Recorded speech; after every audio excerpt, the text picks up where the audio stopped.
cervejeiros, sommeliers, entusiastas de cerveja, bem-vindos a mais um episódio do Beer School.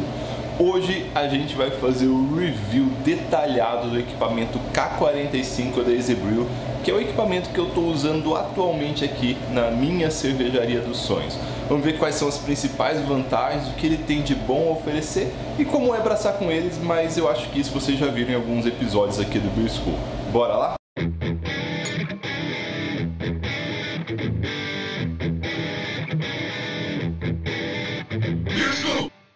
Eu vou começar aqui com uma das coisas que eu mais gosto, mais gostei no equipamento, que é o sensor de nível d'água. Se o sensor de nível d'água ele estiver detectando que a água está muito baixo, abaixo da resistência, a panela desliga automaticamente a resistência, ou se passar, liga automaticamente a resistência. Por que isso é bom? Se associar isso com outro equipamento da EZ Brew, que é o filtro de água, que também é automatizado, a gente pode colocar a água, programar para passar uma quantidade X de água e já dar o play na panela e fazer outra coisa e voltar daqui uns 40 minutos quando a água realmente tiver terminado de esquentar. Então eu vou utilizar 35 litros de água nessa receita, isso aqui vocês já viram, é bem fácil utilizar. Então programei 35 litros de água, já vou pôr na panela e aqui é o sensor de nível d'água que eu falei para vocês, ó. Se aumentar o nível d'água, ele liga, se abaixar o nível d'água, ele desliga. Esse aqui é o comando da panela, então a gente pode programar as nossas rampas aqui. Eu já tenho uma rampa pré-programada, é bem fácil de utilizar. Então se eu apertar para baixo, ele já liga a rampa que eu programei.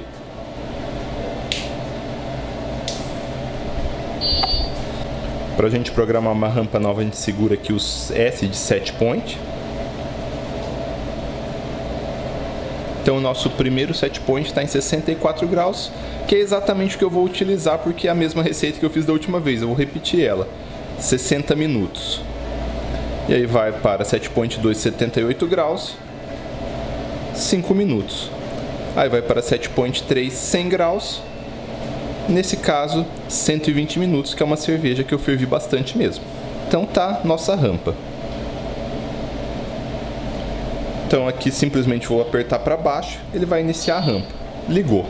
Ligou, mas não ligou na verdade, né? Então vou passar para o modo automático aqui. E a gente pode ver por essa luzinha aqui que a resistência ela não está ligada. Por que ela não está ligada? Porque não tem água. Agora eu vou dar o play na água, quando a água passar o nível, ela vai começar a esquentar. E eu não preciso me preocupar com nada. Eu não sei se essa foi a intenção deles ao fazer, mas é uma feature aí que é muito boa de utilizar.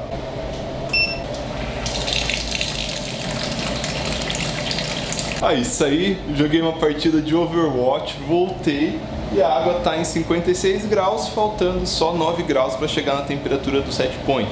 Faltando só 8 graus. Então vou terminar de preparar a panela agora. Essa panela ela não é um single vessel, ela é um double vessel, na verdade, onde ocorrem coisas distintas na parte de baixo e na parte de cima. Na parte de baixo simplesmente aquece a água e faz a fervura. Na parte de cima é onde faz a mostura propriamente dita. Então a gente monta ela, é bem simples. Você encaixa o suporte, coloca o sifão. O sifão ele vai até a resistência para ter recirculação da água mais fria direto na resistência e bem perto do sensor de temperatura. Isso é uma coisa que é muito boa. Assim, evita problemas estar com o sensor de temperatura perto da resistência. Evita que você faça um lugar mais quente ali, principalmente quando vai fazer sour.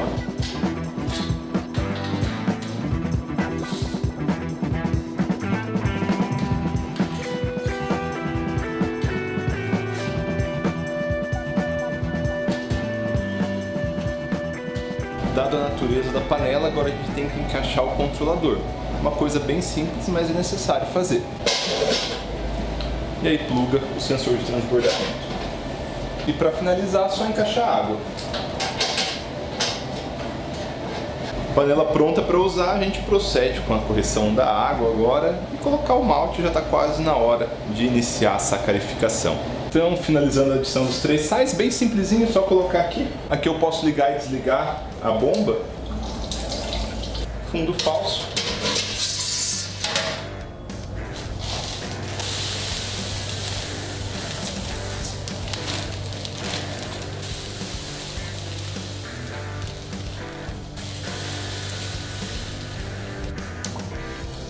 Voilà.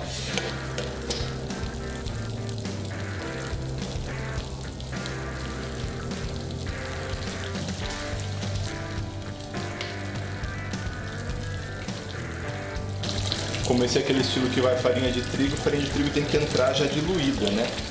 Como a panela ela funciona inundando a panela de cima e daí transbordando para de baixo, existe a necessidade de equilibrar os níveis.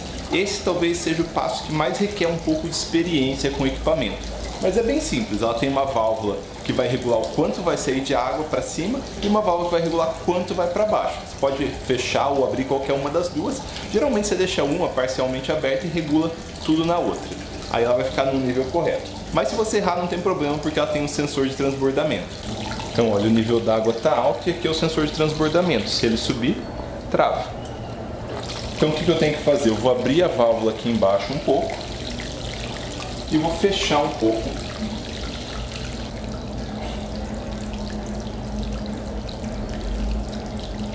Como a farinha de trigo ou mesmo a aveia vai espessar o mosto por um tempo, aí a gente deixa o fluxo bem baixinho, depois quando já tiver algumas conversões, cai a viscosidade, aí a gente aumenta o fluxo. Acabei de fazer uma pergunta para ver dúvidas sobre esse review e me pediram a diferença entre a temperatura lá embaixo, que é onde o sensor mede, e a temperatura aqui em cima. Eu vou mostrar aqui para vocês, tem que chegar no equilíbrio, agora há pouco estava, mas quando eu peguei a câmera eu tive que tirar o termômetro de dentro da panela. E realmente tem uma diferencinha de mais ou menos 1 grau, isso é importante para você projetar suas cervejas. Então tá aqui, ó, setado para 64 e aqui em cima, vamos tentar focar, agora tá 63.3. Vamos ver até onde chega. Me parece que é 63.3 mesmo e aqui está 64. Então tá aí 0,7 graus de diferença, mas tem que lembrar que a temperatura que está importa, o tamanho da sua panela importa, tem muitos fatores. Isso aqui é o que eu estou tendo. Tá bom, né? 0,7 graus de diferença. Era até esperado ter uma diferença entre a temperatura lá no fundo e a temperatura aqui. Então vale ressaltar aqui que agora que caiu a viscosidade, eu aumentei um pouquinho a vazão e está no equilíbrio bem de boa. Tô lá na sala de boa e aqui tá indo sozinho a abraçagem. Chegou em 78 graus, terminou o mesh out, aí ele dá um aviso sonoro para indicar que terminou e que você tem que remover os grãos. Então eu vou desligar, desliguei ele aqui e ele só vai passar para a próxima temperatura, para a próxima rampa, quando eu efetivamente remover os grãos e apertar o botão indicando que isso foi feito. Tiro o sensor de transbordamento. Abro no máximo a válvula de retorno, lembrando que essa válvula é ao contrário, quando ela está em 90 graus ela está totalmente aberta. E os grãos começam a escorrer, e isso é bem rápido até. Agora a gente tira. Mangueira desplugada, com o encaixe perfeito aqui. Vou fechar totalmente aquela válvula que eu acabei de mostrar e vou puxar ela aqui para o lado. Isso aqui não precisa mais também, então o sifão pode ir para lavar e o suporte também. O controlador fica com esse aviso de finalizado até você apertar. E agora ele volta a aquecer. A gente pode ver que está aquecendo pelo esse indicador. Pode não parecer, mas essa panela que você tira, que ela consegue fechar, ela dá um aumento enorme no rendimento. Por quê? Você vai deixar ali, ela vai ficar gotejando, gotejando, gotejando e no fundo dela vai ficar acumulando mosto. Eu já cheguei a tirar quase 2 litros de mosto ali dentro. E a diferença é que como eu não faço lavagem, esse mosto está muito açucarado. Assim, tá basicamente na OG que está aqui a cerveja, né? Basicamente não, tá exatamente na OG que está aqui a cerveja. Então eu vou deixar ali uma meia hora, enquanto vai fervendo, e depois eu vou repondo esse mosto aí, vou tirar com um potinho. Agora então ela vai para fervura e eu vou aproveitar para ver quantos graus ela sobe por minuto. Bom, acabei de aferir aqui em 20 graus Celsius quanto que levava para aumentar a temperatura, então foi de 77,2 até o 97,2, 20 graus Celsius em 15 minutos, o que dá uma média aí de elevação de 1,33 graus Celsius por minuto, que é um valor muito bom. Estando aí no 1 grau Celsius por minuto já é um valor bom. Olha o boil over chegando. Vamos ver, para quebrar essa primeira espuma, vamos fazer isso. Aí. Como vocês estão vendo agora, a fervura é bastante vigorosa. Eu acho que na potência da resistência eles não economizaram. Parece bem adequado, a fervura está mais que suficiente para a evaporação do precursor do DMS. Mais um ponto para a panela. dependendo de como você compra o equipamento, ele vem com Hop Spider também.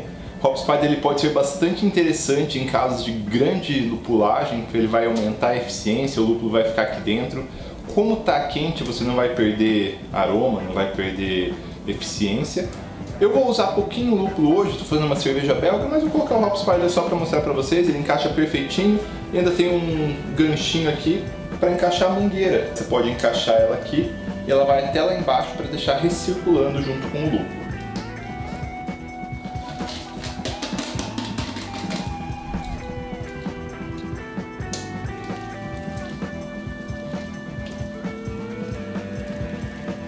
Eu confesso que eu não tenho certeza se essa recirculação é necessária, mas por via das dúvidas, né, tá ali, só utilizar. Carece de estudo, na verdade, né? Mas em teoria você vai ter uma maior eficiência e como você pode deixar lá embaixo mesmo, em contato com o líquido, você não vai ter problema de hot side aeration, que também é outra coisa bastante controversa. Tá aqui meu cane sugar maravilhoso, ele vai entrar na panela agora.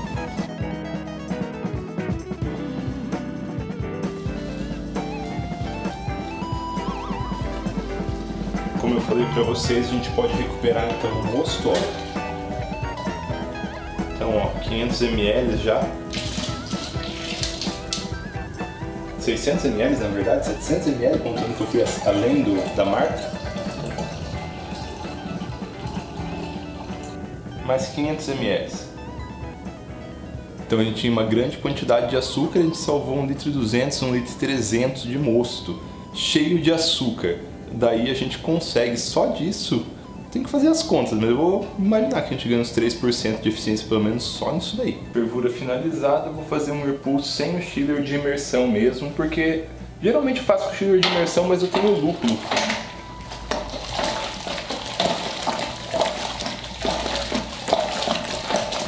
Braçagem finalizada, a bombinha do equipamento é forte o suficiente para conseguir transportar alguns metros. Então está plugado direto aqui, a bombinha está ligada e ela está mandando a cerveja para lá. Então pessoal, esse foi o uso do equipamento K45 da EZ-Brill. Mostrei alguns detalhes para vocês durante a utilização.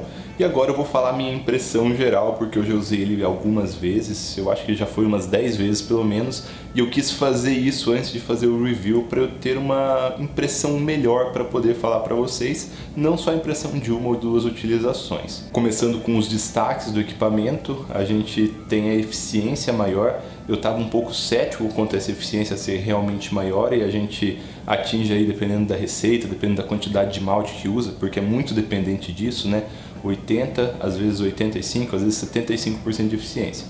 Eu nunca tive tanta eficiência num single vessel, eu sempre fiquei em torno dos 65%. Esse foi um dos motivos de eu adiar o review, porque eu tive que ir ajustando o equipamento, porque eu estava bem acostumado com 65, eu sempre estava tendo rendimento maior, estava colocando água a mais, mas agora me adaptei. Ponto alto realmente é a eficiência maior. Segundo ponto alto, fácil de limpar. Como ele é em inox, mas ele é um inox leve e as partes elas são meio independentes, é relativamente fácil limpar. Você tira a primeira parte, você pode já tirar os grãos, pode lavar ela, ela já está pronta. A segunda parte, se você tiver preguiça, você pode só jogar uma soda ali e dormir, no outro dia você enxágua, tá limpo. Continuando em vantagens, ele consegue fazer cerveja de até uma OG bem razoável para o tamanho do equipamento, apesar do nome ser K45, né? 45 se você for fazer uma cerveja com OG mais baixa, mas ele é equivalente em tamanho aos equipamentos que fazem 30, 35 litros, e eu acho que sobre esses equipamentos, em função da sua configuração distinta, ele consegue usar um pouquinho mais de malte e você consegue tirar um pouquinho mais de OG, embora o que importa às vezes é a própria fervura, que tem uns 55 litros, então daria para jogar até uns 45, 50 litros, dependendo da técnica. Por isso que eu falo muito, depende da técnica. Vai fazer uma Pilsen, a OG mais baixa, você consegue concentrar e depois pode entrar com adjunto, faz 50 litros fácil. Outro destaque está na beleza e na preocupação que a EZ-Brill teve em projetar cada coisa do equipamento. Os encaixes são bons, não vaza nada. Existem as válvulas de segurança, válvula lá de baixo, aquilo lá é sensacional, aquela que não deixa queimar resistência. Eu já queimei, não que eu cheguei a queimar resistência, mas já caramelizei um monte de cerveja porque entupiu e lá embaixo ficou sem água, e daí quando lá embaixo ficou sem água, a resistência continuou rodando e queimou. Então esse é um ponto muito alto, preocupação com o design. Esse equipamento ele tem bastante coisas amostras, então tem a mangueira que é externa, tem o fio do sensor de transbordamento que é externo, tem o controlador que é externo, então são todas coisas encaixáveis, depende muito de como é seu perfil de equipamento. A resistência é bastante adequada e o retentor de trube ele é tão bom que ele chega a ser ruim, porque ele retém mesmo o trube de verdade, fica lá, ele está bem dimensionado, só que para lavar ele retém a sujeira também. Mas é muito bom o retentor de trube. E todos os equipamentos, sem exceção, têm alguns pontos de atenção que você tem que levar em consideração defendendo o seu perfil de cervejeiro. Sobre o K45, a primeira coisa é que ele leva um certo tempo para se adaptar. Então eu tive as minhas primeiras braçagens com ele, eu pluguei cabo no lugar errado, eu transbordei coisa que eu não deveria, então foi uma certa curva de aprendizado. Depois que passou esse período de aprendizado, que me levou aí umas 4 braçagens, começou tudo a rodar bem lisinho, bem perfeito. O segundo ponto, ele diz respeito não só a EZ-Brew, mas eu acho que é praticamente todos os equipamentos de cerveja que eu já utilizei, salvo um ou outro, que é o controlador bastante simples. O controlador, ele é capaz de fazer rampas de temperatura, né? Porém ele não armazena receitas, ele não tem um timer dizendo o que está acontecendo, qual etapa que está acontecendo. Por exemplo, está fervendo aqui, eu sei que horas vai terminar porque eu estou acompanhando pelo celular. E isso é algo meio que geral das panelas cervejeiras. E agora, fazendo uma análise um pouco mais a fundo, eu acho que esse equipamento se destaca demais em volumes altos. Eu realmente, de verdade, acho que a K135 é uma opção muito boa para quem vai fazer mais quantidade de cerveja, 100 litros de cerveja.